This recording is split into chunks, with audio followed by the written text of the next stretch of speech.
다 함께 인사 나누시겠습니다. 여호와의 선하심을 확신하기에 잘 되고 있습니다. 모든 것이 하나님으로부터 나오기 때문에 잘 되고 있는 줄 믿습니다. 우리는 올 한 해 그리스도로 열매 맺는 신앙 공동체라는 주제를 따라 믿음의 거룩한 여정을 달려가고 있습니다. 이를 위해 4월 한 달 동안은 바라라고 하는 주제로 말씀의 은혜를 나누고 있습니다. 오늘은 그 마지막 시간으로 그리스도로 열매 맺는 기쁨을 누리기 위해 무엇을 깨고 나와야 하는지 우리 함께 살펴가며 말씀의 은혜를 나누고자 합니다. 여러분, 세계에서 사기 범죄율이 가장 높은 1위인 나라가 어느 나라인지 아십니까?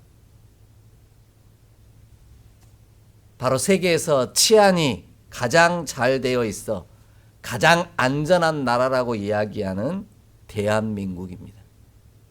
각종 사기 수법을 총동원되는 나라가 바로 대한민국이라는 것이죠. 프로파일러 김영현 님이 쓴 잘 속는 사람의 심리 코드라는 책을 보면 제5장에서 사기를 당하지 않고 세상의 속임수로부터 나를 지키는 법을 소개하고 있는데 그 중에 하나가 바로 양떼 효과를 피하라라는 말입니다. 양떼 효과를 조심하라는 거죠. 그럼 양떼 효과가 도대체 뭐냐? 찾아보면 이렇습니다. 무리에서 혼자 뒤처지거나 동떨어지지 않기 위해 다른 사람들을 무작정 따라가는 현상이라고 말합니다. 이성적이거나 독립적인 의사결정에 기초한 행동이 아니라 더 큰 집단, 무리가 하는 행동을 아무 판단 없이 따라가는 현상을 양떼 효과라고 말합니다. 단지 다른 사람들보다 뒤처지지 않기 위해 아무 이유 없이 유행을 따라가는 그런 것과 같은 이치입니다.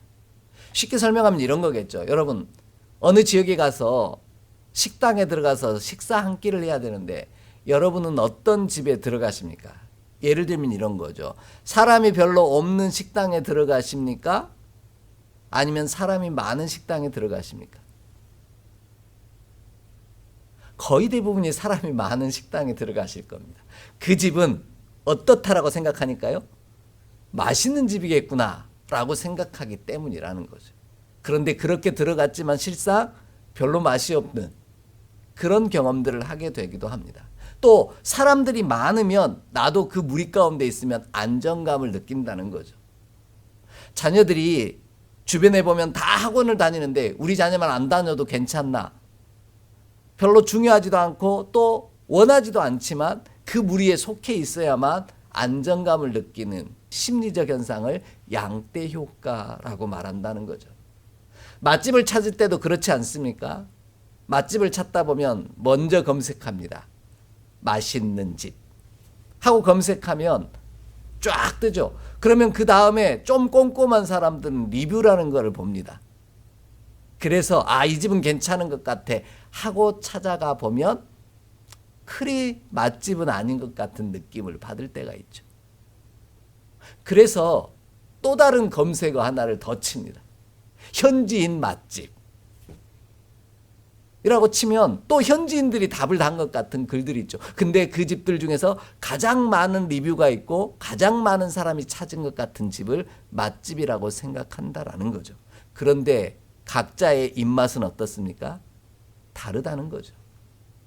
이처럼 많은 무리 속에 있어야만 될 것 같은, 그래야만 안정감을 느끼게 된다라는, 많은 사람들이 걸어가는 길을 걸어가야만 할 것 같은 그런 현상, 그것을 바로 양떼 효과라는 것이죠. 이것 때문에 우리는 많이 속아 넘어가게 된다라는 겁니다. 그래서 세상에 속고 어둠의 권세자에게 속습니다. 우리는 보통 속는다라고 말하면 어떤 사람이 다른 사람에게 또는 어떤 사람이 다른 사람의 거짓말이나 꾀에 빠져서 넘어가는 것으로 이해합니다. 그런데 오늘 본문이 말씀하시는 속는다라고 번역한 단어는 방황하고 헤맨다라는 뜻입니다. 속는다라고 번역하고 있는 이 단어가 플라나오라고 하는 헬라어 단어를 사용하고 있는데 이 단어가 방황하다, 헤매다라는 뜻입니다.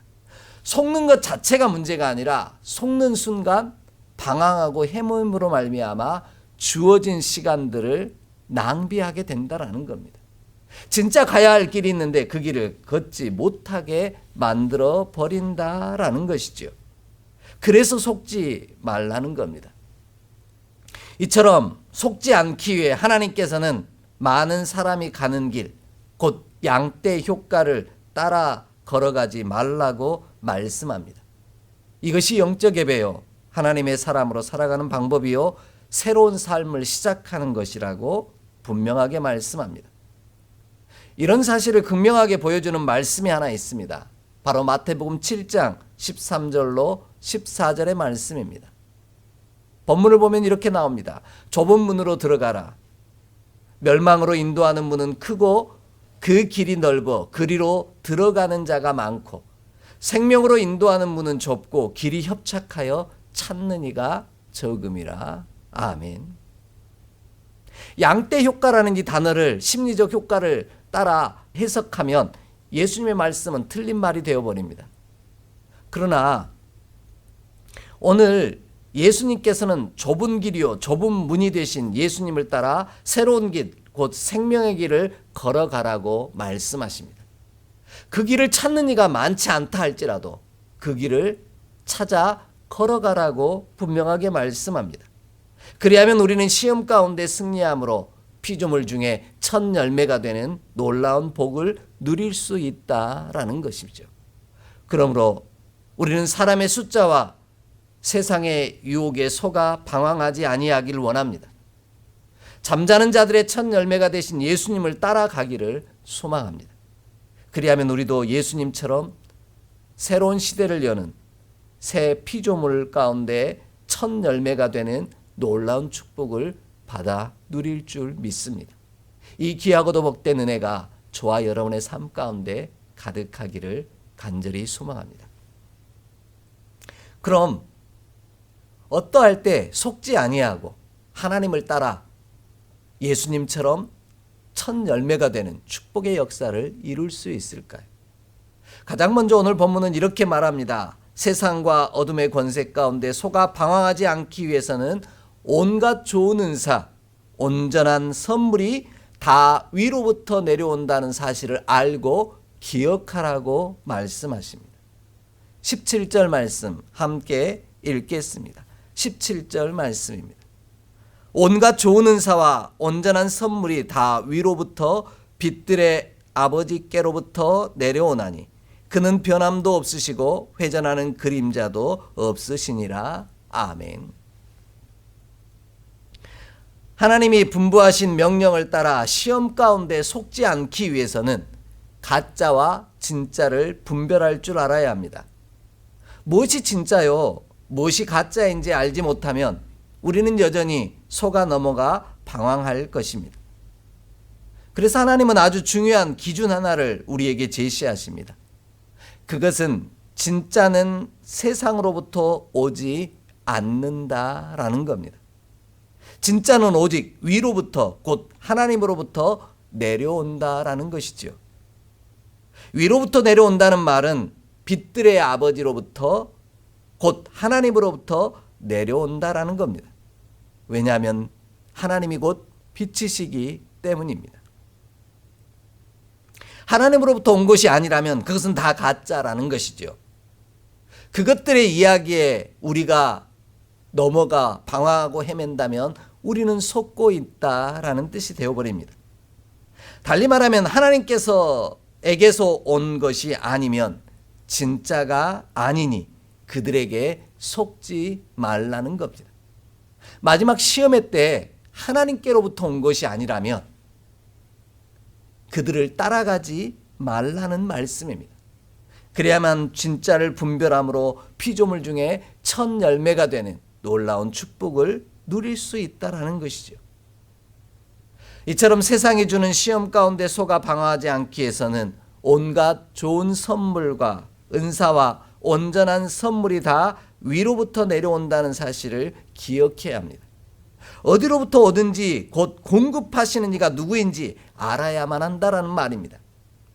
그래야만 그것을 내게 준다라고 할 때 속아 넘어가지 않을 수 있다라는 것이지요. 방황하는 일이 없을 수 있다라는 말입니다.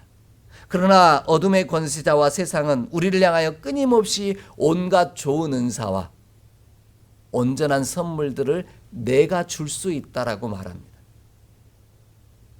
이것이 바로 시험이라는 것이죠. 예수님도 마찬가지이셨습니다.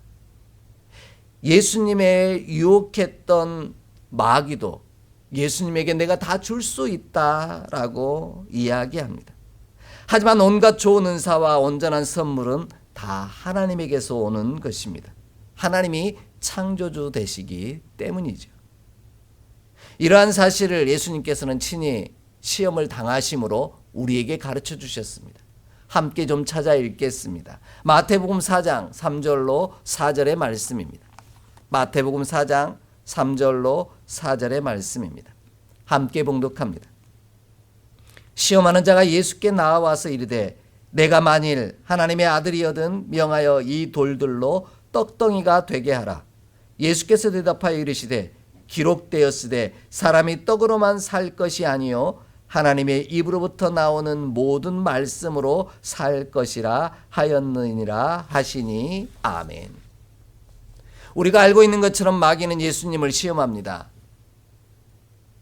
첫 번째 시험이 40일이나 금식하며 줄인 예수님을 향하여 돌들로 떡덩이가 되게 하라는 유혹입니다. 예수님은 자신의 능력과 권세를 나타내실 수도 있으셨습니다. 그런데 사람이 떡으로만 살 것이 아니요 하나님의 입으로부터 나오는 모든 말씀으로 살 것이다 라고 대답하십니다.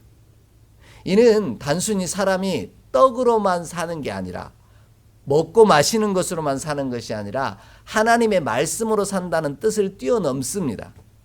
내가 먹고 살아가는 모든 것들이 하나님으로부터 나온다라는 사실을 예수님께서는 선언하고 계신 것이죠. 온갖 좋은 은사와 온전한 선물은 하나님의 입으로부터 하나님에게로부터 나온다라고 고백하고 계신 겁니다. 이러한 유혹은 시험은 세 번째 시험에서 결정을 이룹니다. 절정을 이룹니다. 마귀는 예수님을 데리고 지극히 높은 산으로 가서 천하만국과 그 영광을 보여주면서 자신에게 엎드려 경배하기만 하면 이 모든 것을 내게 주겠다라고 시험합니다. 그때 예수님께서는 사탄아 물러가라 말씀하시며 주 너의 하나님께 경배하고 다만 그를 섬기라 라고 선포하십니다. 이 모든 세상 만물을 창조하시고 내게 온갖 좋은 은사와 온전한 선물을 주실 수 있는 분은 마귀가 아닌 어둠의 권세자가 아닌 하나님밖에 없다라는 사실을 예수님께서는 선포하고 계신 겁니다. 이 모든 것의 주인이 하나님이시라는 사실을 고백하고 있는 것이죠. 그래서 예수님은 참새 2마리가 한 아사리온에 팔리는 것도 하나님이 허락하지 아니하시면 불가능한 일이라고 분명하게 말씀하고 계십니다. 그러므로 우리는 세상과 어둠의 권세자 유혹 앞에 속아 넘어감으로 방황하지 않기를 원합니다. 온갖 좋은 은사와 온전한 선물이 그들도 줄 수 있다라고 착각하지 않기를 원합니다. 그 시험 앞에 온갖 좋은 은사와 온전한 선물은 오직 하나님이 주시는 것이요 하나님께로부터 나온다라는 사실을 기억하는 저와 여러분 되기를 원합니다. 그리하면 마지막 날에 이른 과정 속에서도 시험 가운데 빠지지 아니하고 진짜 진리 생명을 선택함으로 말미암아 첫 열매가 되는 피조물 가운데 첫 열매가 되는 놀라운 축복의 역사를 누리는 저와 여러분 될 줄 확신합니다. 이 놀라운 축복의 역사가 우리 가운데 임하기를 간절히 축복합니다. 두 번째로요. 세상과 어둠의 권세 가운데 속아 방황하지 않기 위해서는 온갖 좋은 은사와 온전한 선물을 주시는 이가 하나님이신데 그 하나님은 변함도 없으시고 회전하는 그림자도 없으시다는 사실을 알고 기억해야만 합니다. 다시 한번 오늘 본문 17절 말씀을 함께 읽겠습니다. 17절 말씀입니다. 함께 봉독합니다. 온갖 좋은 은사와 온전한 선물이 다 위로부터 빛들의 아버지께로부터 내려오나니 그는 변함도 없으시고 회전하는 그림자도 없으시니라. 아멘.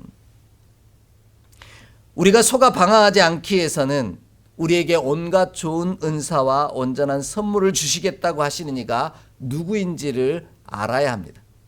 그가 세상인지 아니면 어둠의 권세자인지 하나님인지를 알아야 한다라는 말씀이죠. 이 모든 것을 주시는 이는 하나님이시라는 사실을 우리는 이미 살펴보았습니다. 그 하나님께서 우리에게 이 온갖 좋은 은사와 온전한 선물을 우리에게 주시는데 그분은 바로 회전하는 그림자도 없는 분이라는 겁니다. 그러나 세상은 어떻습니까? 우리에게 온갖 좋은 은사와 온전한 선물을 주겠다고 말하는 세상은 끊임없이 그 색깔과 모습을 달리합니다. 처음에는 절대로 변하지 않을 것처럼 말하지만 금방 변하고 달라지는 것이 세상입니다. 간이고 쓸개고 다 내어줄 것처럼 신뢰하게 만들더니 언제 그랬냐는 식으로 돌아서고 외면하고 내쳐지는 것이 세상입니다. 우리는 어리석어 이미 속아 넘어가 버린 후에야 내가 신뢰했던 세상에게 속아 넘어갔다라는 사실을 깨닫곤 합니다. 어둠의 권세도 마찬가지입니다. 그들도 금방 변하고 달라집니다. 하지만 내게 온갖 좋은 은사와 온전한 선물을 주시는 하나님은 변함이 없으신 분이십니다. 왜냐하면 하나님은 회전하는 그림자도 없으신 분이시기 때문입니다. 회전하는 그림자가 없다라는 말은 빛에 따라 그림자가 생기는 것처럼 그늘이 없다라는 뜻입니다. 그 말은 하나님이 빛 자체이시다라는 뜻이지요. 발광체 자체가 하나님이라는 겁니다. 상황과 조건에 따라 다른 그늘이 생기는 그런 분이 아니시라는 말씀입니다. 그러니 하나님은 믿을 만한 분이시고요. 하나님은 신뢰할 만한 분이시라는 겁니다. 이러한 사실을 극명하게 보여주셨던 사건 하나가 있습니다. 그게 바로 발락과 발람의 이야기입니다.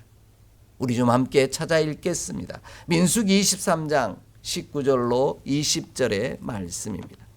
민수기 23장 19절로 20절 말씀입니다. 함께 봉독합니다.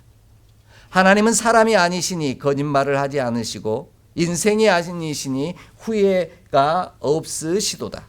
어찌 그 말씀하신 바를 행하지 않으시며 하신 말씀을 시행하지 않으시랴. 내가 축복할 것을 받았으니 그가 주신 복을 내가 돌이키지 않으리라. 아멘. 아시는 것처럼 발락은 이스라엘을 저주하고 싶었습니다. 그래서 오지 않겠다라고 말하는 발람에게 온갖 재물을 보내주고 데려와서 이스라엘을 저주해달라고 부탁합니다. 그러나 발람은 자신의 바람과 달리 이스라엘을 축복합니다.